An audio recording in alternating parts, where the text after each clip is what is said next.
Have you been sewing along with the 2023 Little Bit Different Block of the Month?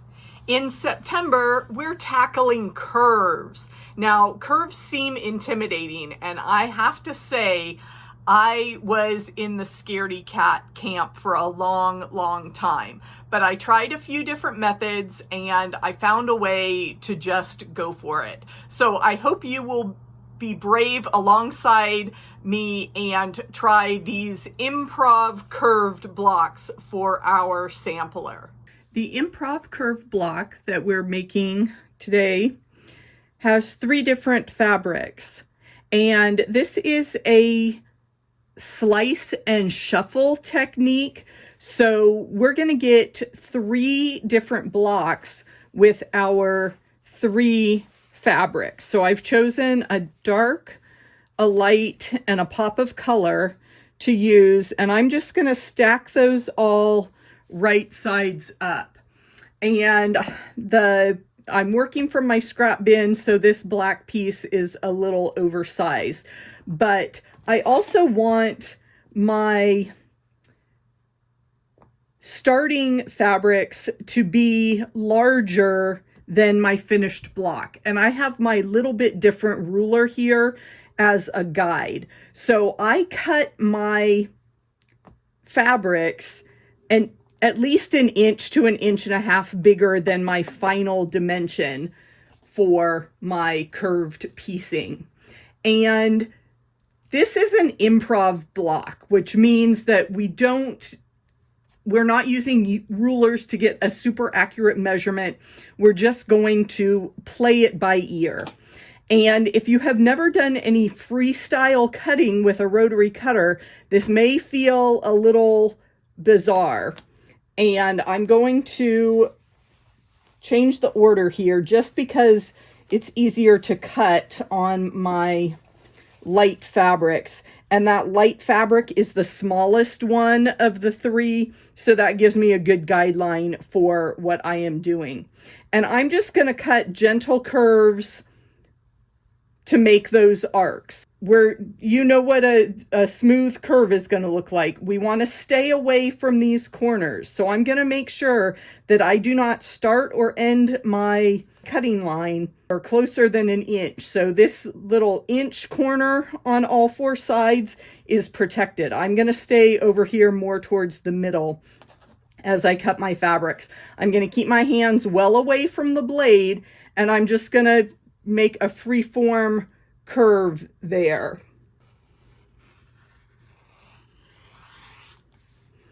And that gives me my first curve.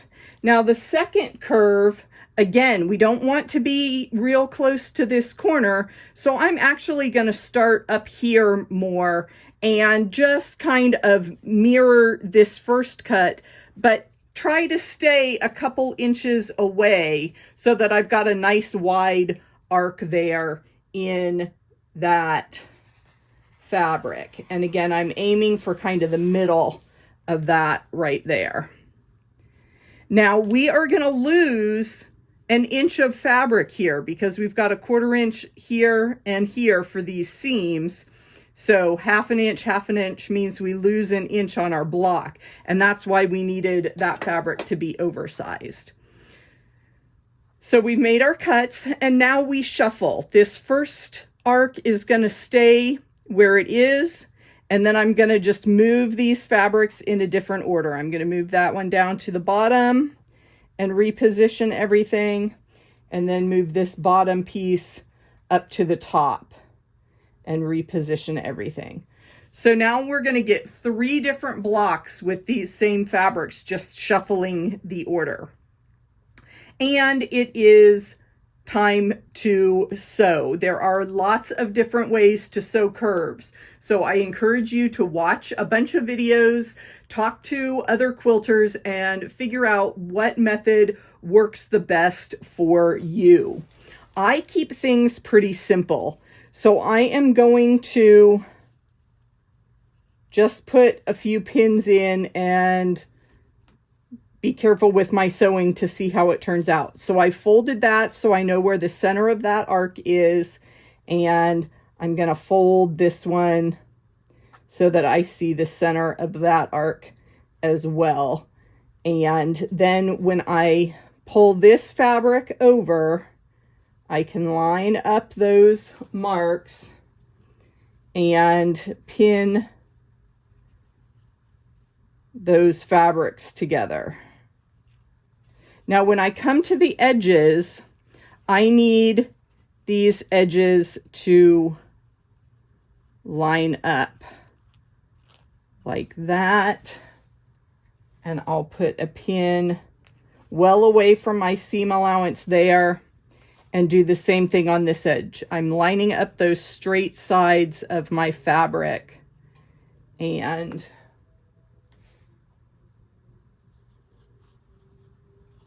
then I will move to the machine and gently ease these edges in. You can see that they match up. We're not going to get a lot of puckering, but I'm going to smoothly ease those fabrics in to sew that arc together. And that's all I do. I just put the pin in the center and on the two ends, and then be as gentle as I can at the machine. Okay, let's give this a try. I'm not an expert at this by any means, but the more you practice, the better it gets.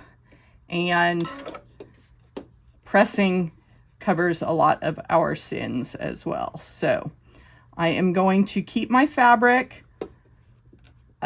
pushed up. That top fabric can just kind of float up there, and I only want to worry about the matching the seams and getting that little straight bit sewn down before I have to rotate my fabric.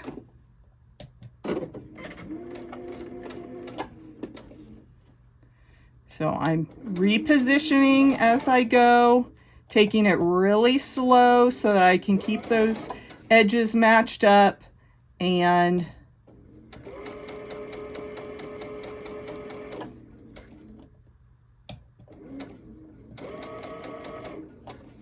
as I get to this next little bit, I can remove that pin. And now I can reposition and try to get this.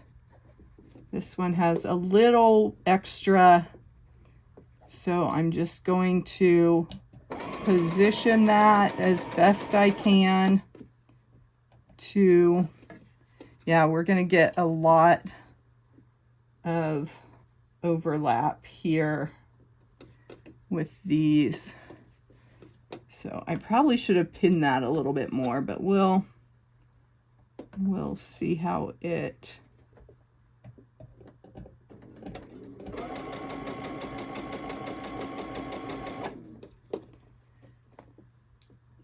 give up. And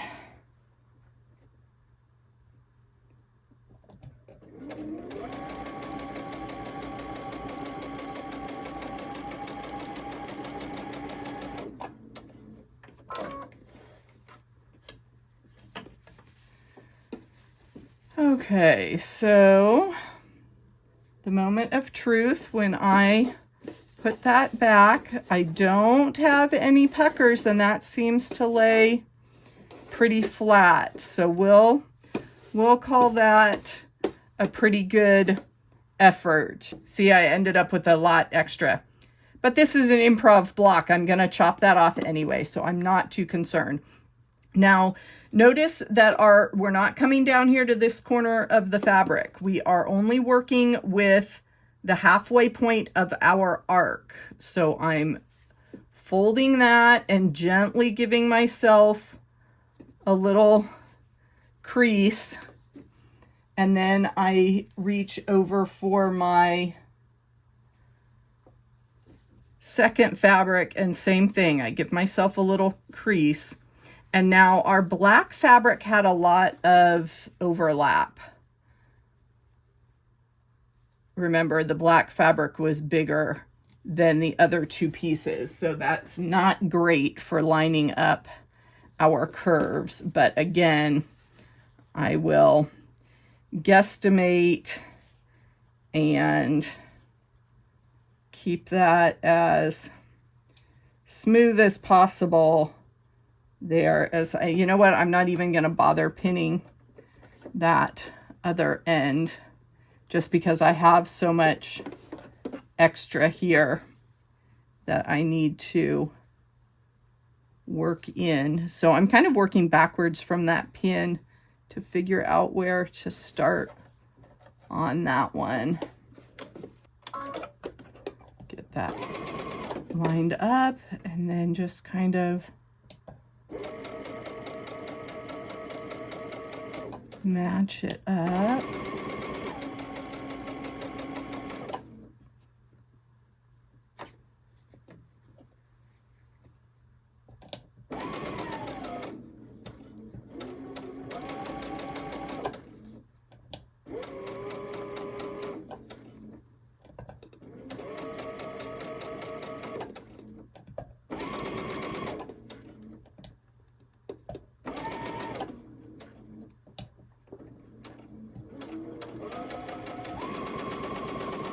Yeah, I let a lot of extra fabric hang off the edge there.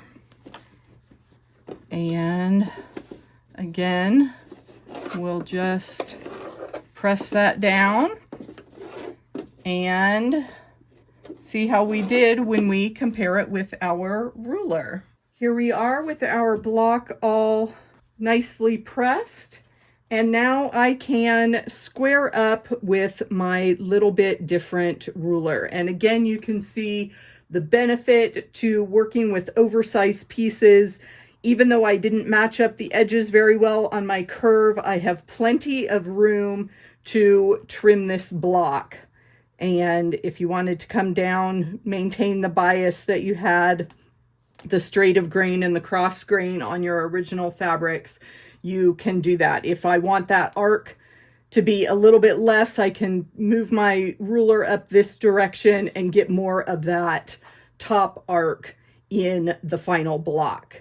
So I will go ahead and trim this down to our 6.5 by 9.5, and the magic of rotating mats lets the fabric and ruler stay in position there to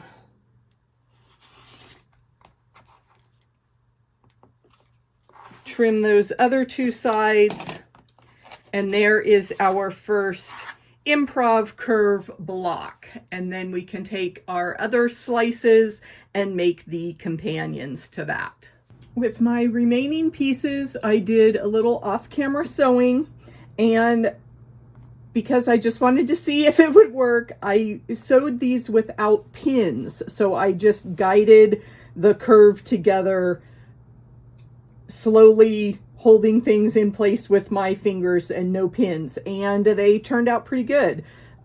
As we know, it was a little bit wonky, so we've got that overhang there. This black piece was initially cut bigger than the other two fabrics, so I'm not too worried about that. And I can still get my finished 6x9 rectangle out of that piece. So let me get these last blocks trimmed and we can see what fun design options we have with the curved block.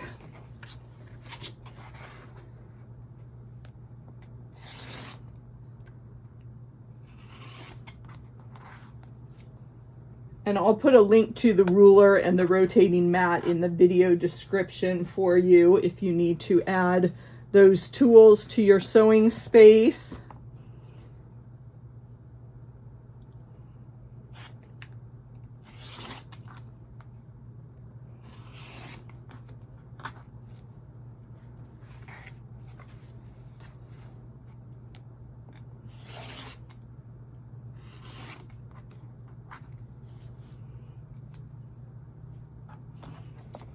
Okay, let's see what happens when we put multiple blocks together. Now, with the color scheme we have going,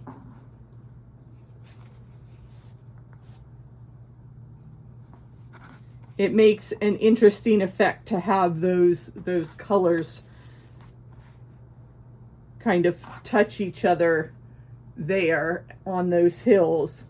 But then when you rotate the blocks, I think that is a really fun oval looking unit, and you can see what that would do. Or if I turned that around, that gives you a little bit better visual. We have kind of just that oval in our blocks. Here is what all my scrappy blocks look like up on the design wall. Remember, our rectangles do not rotate by 90 degrees. You can only get the 180 look, either right side up or upside down. So that makes those oval shapes. It's hard to get a full circle unless you cut your arcs from the opposite corner.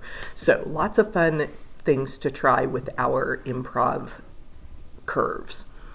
Each month I design a quilt based around the block along with the individual block of the month that you can collect to make a sampler quilt at the end of the year. September's quilt from the Improv Curves is called Twist, and you can find that in the shop at truebluequilts.com. I can't wait to see your layouts for these blocks, whether you use one of the curves in your 2023 sampler or if you put them all together for a twist quilt. Thanks so much for sewing along with me, and we'll see you soon. In the meantime, check out this video next.